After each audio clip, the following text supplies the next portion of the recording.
Hello, good morning guys. Ngayon ito na naman ang binili natin na isda guys. So, yan, may sabaw nito at saka mag prito. Yan, para sa ating pananghalian. Yan ang ating lulutuin for today. So, linisan muna natin guys para makuha yung mga langsa at saka himbis. So, linisan muna natin guys para makuha yung himbis niya guys. Yan. Pagkatapos, hugasan natin. So, ito na po. Ito ay sabawan natin. Lagyan natin ng batuan guys. Parang sinigang po. Yan. Itong mga ulo. At saka ito yung prituhin natin. Prituhin natin to. Yan. So, let's start cooking.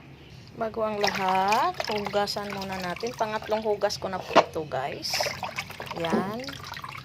So, malinis na ang ating isda. Ready to cook na po siya.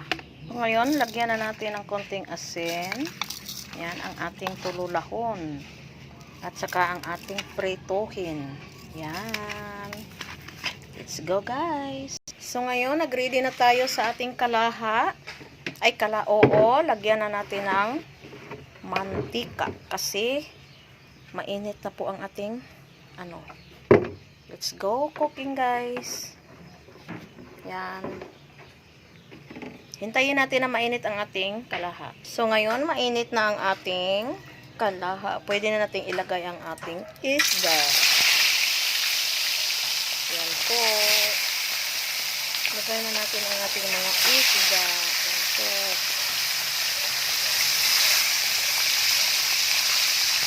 Yan. Hintayin natin siya na mag-brown. So, dito sa kabila, meron tayong para sa ating tinola. Maglagay na tayo ng asin at saka bitsin. Yan. Takman mo.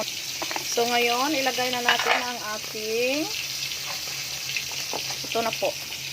Ito po ang ating mga ingredients sa ating tinola. Ilagay na natin ang ating siling haba. Batuan, ito po ang pangpaasin natin guys. Instead sa sinigang mix, batuan po ang ating nilagay. At saka ang last, ang ating kamatis. Yan. Yan na po guys. So, takpan muna natin para kumulo. Dito sa kabila, ibalin na natin ang ating pinirito kasi nag-brown na siya. Yan. Crispy po ang gusto ng mga anak ko guys. Yan na po. Sinabawan at saka prito po ang ating ulam for today. Yan.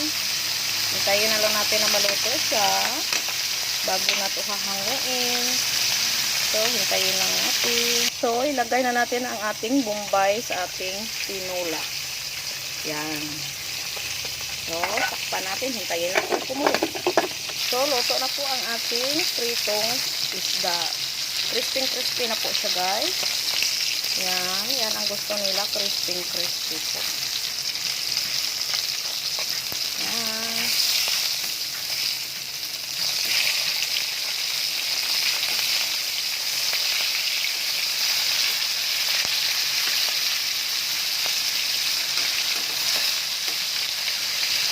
So, ito na po. Luto na po lahat.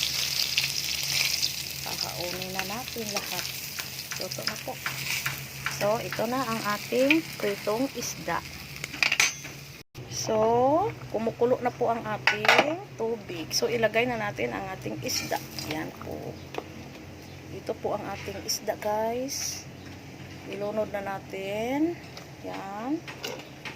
Meron tayong mga ulo. Yan. Hintayin natin na kumulo siya. So, ito na ang ating sibuyas. Mamaya, ilunod natin pagkatapos na mahaon natin. So, tikman na natin, guys.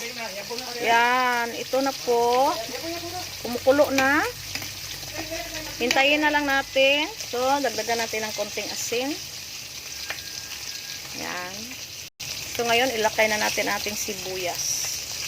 Yan, sibuyas dahon po.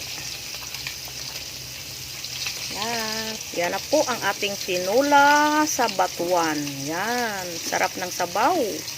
Basta may batuan guys, ang sabaw nagputi-puti yan. White sabaw po. White po ang sabaw niya basta may batuan. Yan. Yummy. Kainan na po tayo. Luto na po ito guys. Wait, tikman natin. Sarap. Maasim-asim. Yan. So, ito na po guys. Maghuhukad na tayo. Yan. Maaso-aso pa. Maasim-asim. Yan na guys. Ang ating tinola sa batuan. Yan. Ang sarap po. Ang sarap po. Sarap to. Yan po. Tinola sa batuan po. Yan. May mga sili na mahaba. Yan, ang sabaw. Yan po ang sabaw guys. Nako, napakasarap po sa sabaw guys. Yan. Yan, kung nagustuhan nyo ang video na ito, paki-share po guys. Thank you for watching. Bye-bye. God bless us all.